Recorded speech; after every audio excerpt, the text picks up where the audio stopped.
Never run out of battery again with the INIU portable charger, the slimmest 10,000 milliamp hour power bank that keeps your devices charged on the go. Stay powered up wherever you go. Click the link in the video description to shop now on Amazon.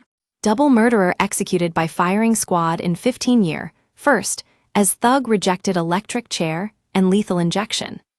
A double murderer has been executed by firing squad.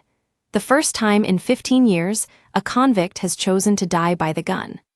Special bullets were fired at Brad Sigmund's heart by 3 volunteer riflemen at the South Carolina Department of Corrections in Columbia on Friday evening.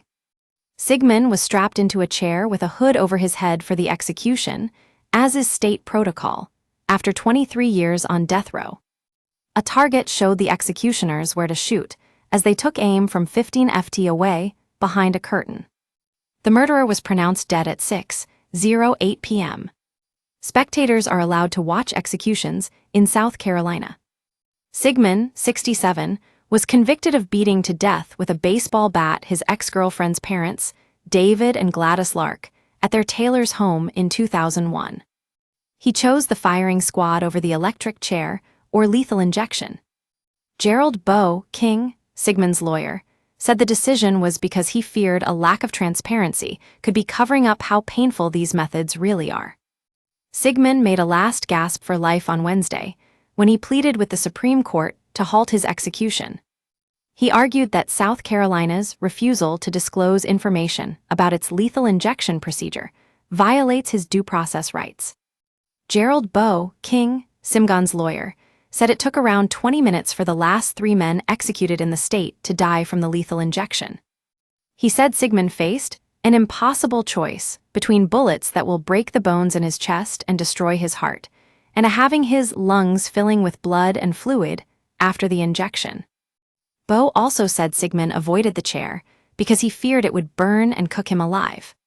Sigmund pulped the couple in April 2001, just a week after breaking up with their daughter, Rebecca Barber. He and Rebecca had been in a relationship for around 3 years, living in a trailer park near David and Gladys's home. After a night of crack cocaine and drinking, Sigmund told a friend he was going to get Becky for leaving him and would tie her parents up, according to court documents. When Rebecca took her kids to school, Sigmund showed up at her parents' house armed with a baseball bat. He bludgeoned them alternately, striking each 9 times over the head. David's skull was almost broken in 2, the court heard during the 2002 trial. Sigmund then stole David's gun and waiting for Rebecca to get back. He marched her into the car at gunpoint, but she managed to escape, fleeing as he blasted shots in her direction, according to the court docs. The murderer fled the state, but was captured after 11 days on the run in Tennessee. When he was arrested, Sigmund told detectives he had planned to murder Rebecca and then turn the gun on himself. He said, "I couldn't have her. I wasn't going to let anybody else have her." Just 3 convicts have been executed by firing squad in the U.S. since 1976, and all of them in Utah. Rebecca, Sigmund's ex, told USA Today she does not believe in the death penalty, but that he should answer for what he's done. Randy Gardner, brother of Ronnie Lee Gardner, the last man to be killed by firing squad in the U.S., has slammed the fact the method still exists. He said, "I think it's horrendous. I think it's very barbaric. I didn't witness my brother's execution, but I got to see his body after. I've got the autopsy photos of what it looked like, and it's just mutilated my brother's body. I think it's terrible." Randy said he is against capital punishment entirely, adding, "To me, it's revenge." The majority of executions in South Carolina are by electrocution, though the 3 most recent were by lethal injection. But it has posed some issues. Some states have struggled to get hold of the required drugs due to an EU ban on selling them. And in some cases, executioners have found it difficult to hit a vein with the needle. In January, autopsy reports revealed that convicts suffered pain similar to the sensation of drowning as they were executed with the injection. Citing the reports, the U.S. Department of Justice withdrew its lethal injection protocol for federal executions. There are just 5 states nationwide that still offer the death method. By Patrick Harrington, Foreign News reporter. The 3 most recent executions in South Carolina were by lethal injection, and the cases have sparked controversy.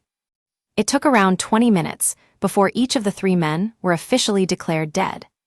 Complicating the situation is a law passed in 2023, which restricts much of the information about executions being made public. It requires the identities of execution team members remain secret and forbids the publication of information about how the drugs are bought by the state. This follows a growing number of pharmaceutical companies refusing to sell their drugs to be used in executions.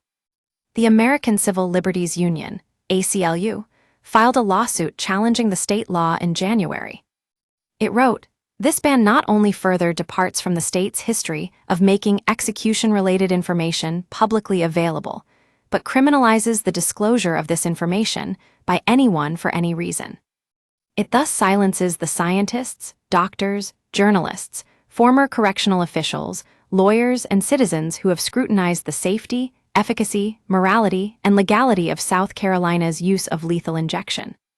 The state has released only one of 2 available autopsies from the recent executions, and Brad Sigmund's lawyers say it shows an unusual amount of fluid in the man's lungs.